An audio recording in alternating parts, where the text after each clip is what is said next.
Os campeonatos de esportes eletrônicos aqui no Brasil foram ofuscados nos últimos dias por duas grandes polêmicas.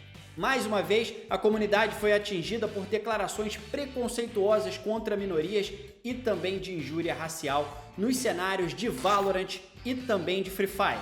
No vídeo de hoje, nós vamos destrinchar os casos envolvendo Rastad, CEO da Sleek, organização de esportes aqui no Brasil, e também dos influenciadores de Free Fire, Bochecha e Racha. E além do caso, nós também vamos debater o que está por trás desse alto número de casos envolvendo declarações preconceituosas nos esportes eletrônicos, as plataformas de streaming. Será que só mesmo a punição é suficiente para resolver este caso?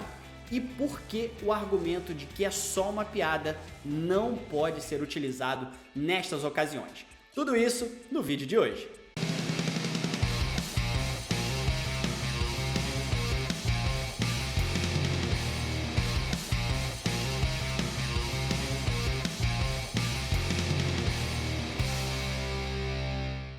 Bom, e antes da gente começar a debater esse assunto muito delicado, mas também necessário, uma nota minha aqui para vocês. Vocês que acompanham o meu canal devem ter notado que na última semana eu não publiquei vídeos por aqui. Bom, muito bem, para justificar o que aconteceu. Eu passei por um pequeno problema de saúde, tive um cálculo renal e por isso fiquei afastado durante toda a última semana. O meme é real, galera. Bebam água e não tenham pedra nos rins. Agora sim a gente pode seguir com o nosso vídeo de hoje. Mas claro, antes da gente falar, deixa o seu like nesse vídeo, se inscreve aqui no canal se você não é inscrito. E olha, é a última semana de matrículas para o meu curso de jornalismo em esportes. Todos os links estão aqui na descrição.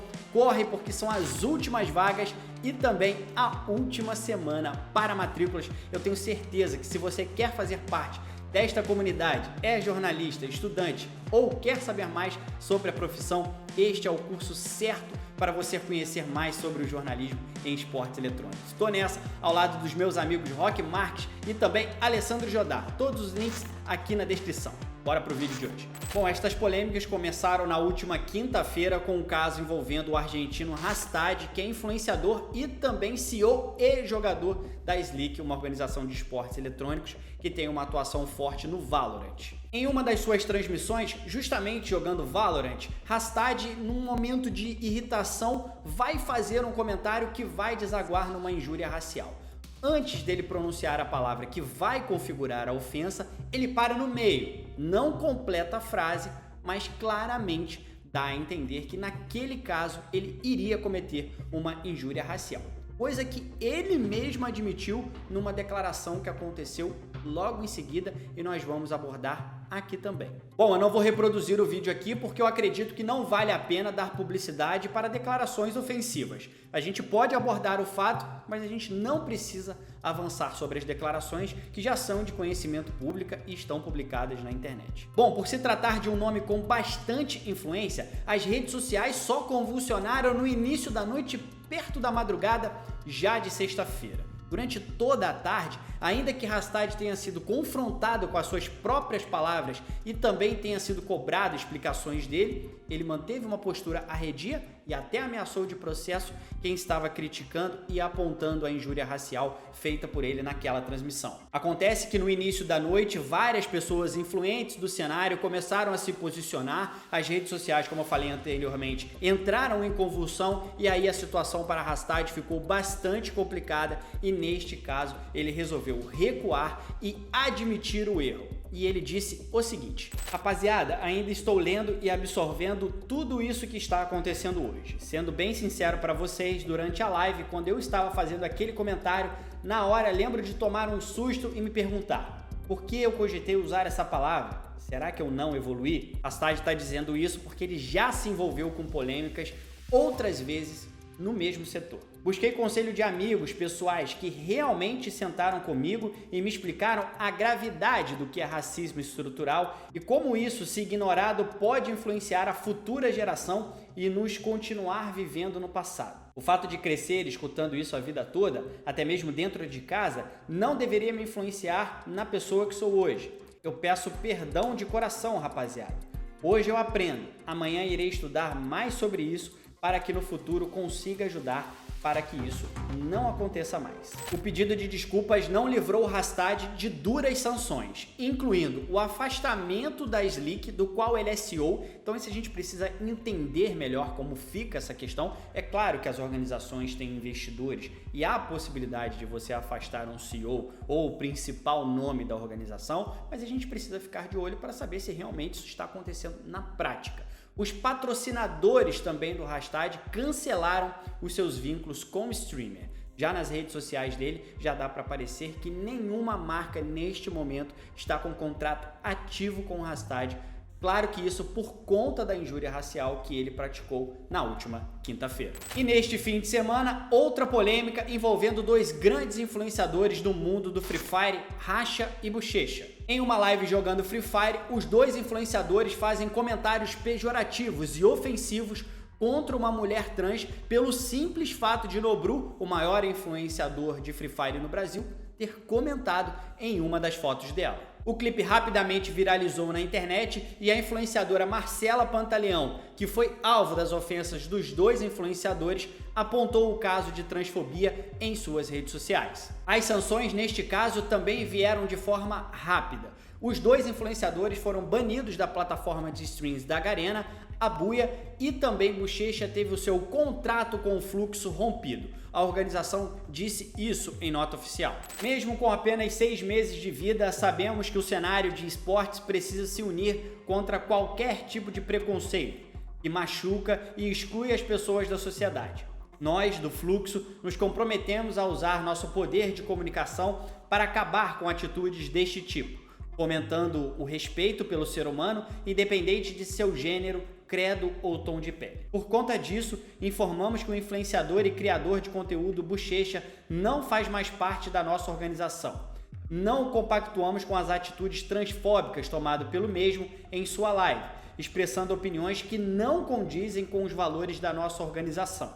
Aproveitamos para sinalizar que seu desligamento quebra automaticamente todos os vínculos com as marcas que acreditam em nosso trabalho. Gostaríamos de nos desculpar com Marcela Pantaleão e oferecer todo o suporte necessário. Seguir o Fluxo não é reproduzir e ser conivente com qualquer tipo de preconceito. Logo após as notas oficiais e punições, Nobru e Serol, que são comandantes do Fluxo, foram para a internet para também falar sobre o assunto. Inicialmente, Nobru apareceu nos seus stories chorando e aos prantos dizendo que naquele caso a culpa era dele. Logo em seguida, Serol também se pronunciou na internet e fez uma defesa de Bochecha e disse o seguinte: tanto Rasha quanto Bochecha são meus amigos na minha vida profissional. É F pra toda essa situação. Mas a gente faz o quê, mano? O quê? Eu tô sem dormir por causa do ocorrido. Tô mal de verdade. Todo mundo erra. Eu vou errar. Você vai errar. Todos nós vamos errar. Não tem perdão mesmo? É isso?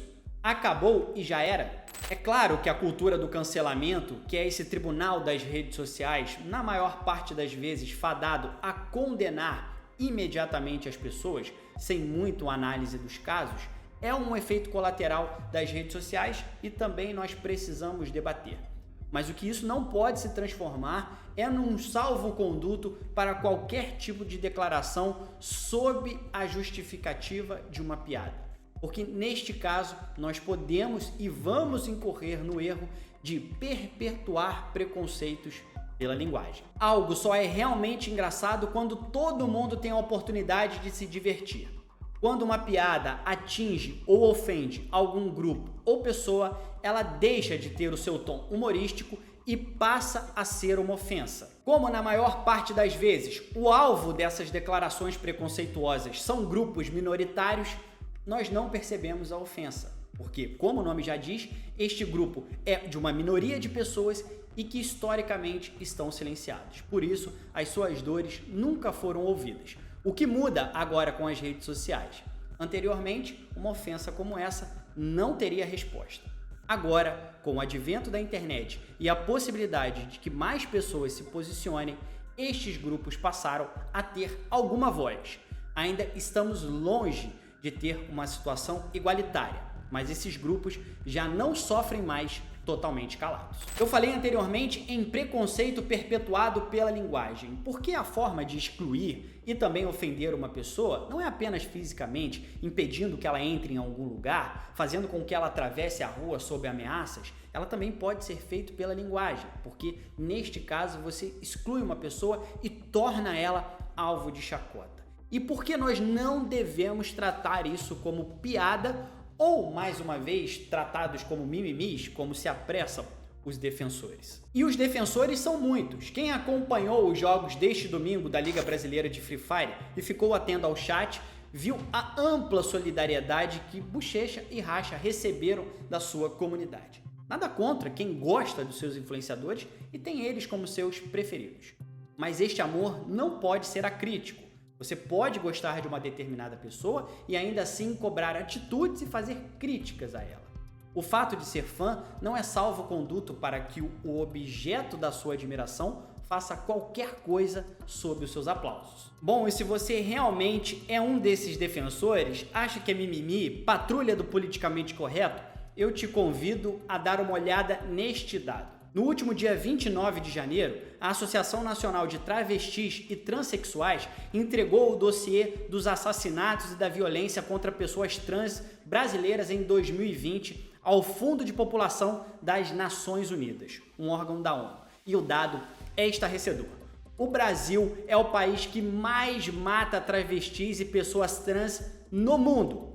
De acordo com esse dossiê, 175 pessoas foram assassinadas no país em 2020. E houve também um aumento de 53% nas tentativas de assassinatos. Colocando em perspectiva esse dado, eu coloco uma pergunta. Será que há espaço mesmo para piadas quando o cenário é este? Bom, e agora vamos trazer de volta o assunto para o esporte eletrônico e vamos debater como ele influencia este cenário.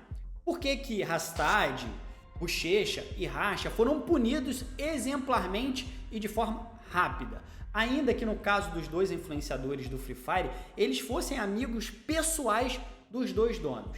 E algumas pessoas podem perguntar, ora, mas se ele é tão próximo assim dos organizadores, dos proprietários da organização, por que eles foram punidos? Neste caso, há uma pressão grande dos patrocinadores para não ter as suas marcas atreladas a esse tipo de discurso. No caso do Fluxo, por exemplo, hoje ele tem marcas muito grandes associadas a ele. Na última semana foi anunciado, por exemplo, o patrocínio das Casas Bahia, mas a organização já tinha um patrocínio do Banco Next e até se especula que nos próximos dias também será anunciado o patrocínio do TikTok. Será mesmo que essas empresas desejam ter as suas marcas atreladas a este tipo de acontecimento?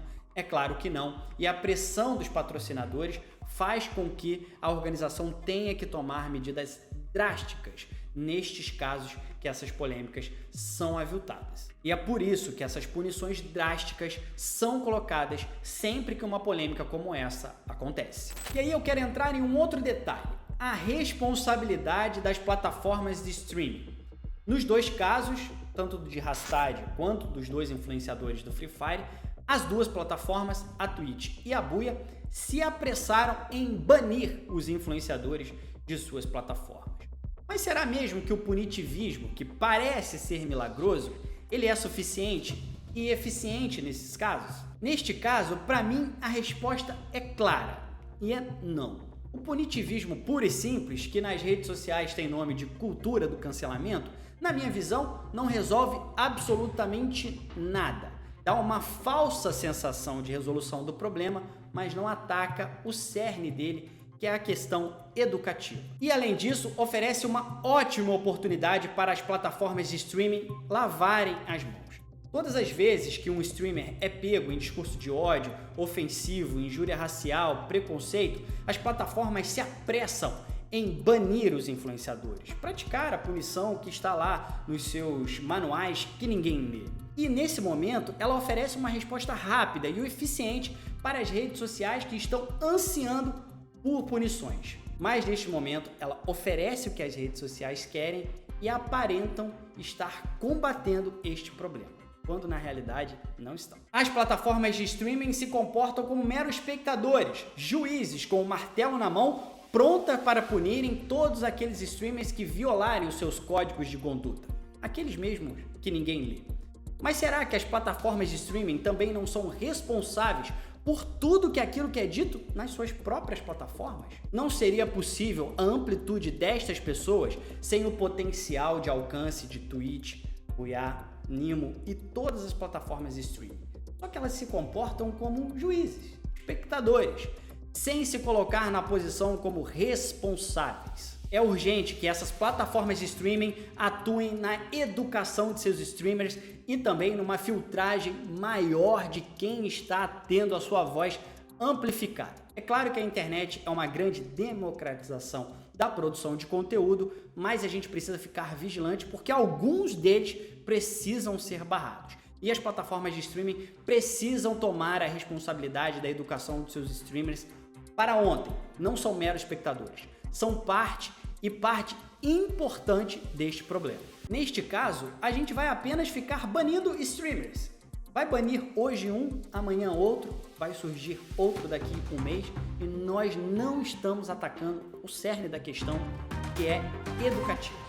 Nós temos que fazer com que essas mensagens desapareçam ou que fiquem cada vez mais raras. Que as pessoas tenham clareza de que ofensas não são piadas. Bom, eu quero saber a sua opinião também. Deixa aqui nos comentários. Esse é um assunto muito delicado, mas é também muito importante que a gente debata ele cada vez mais.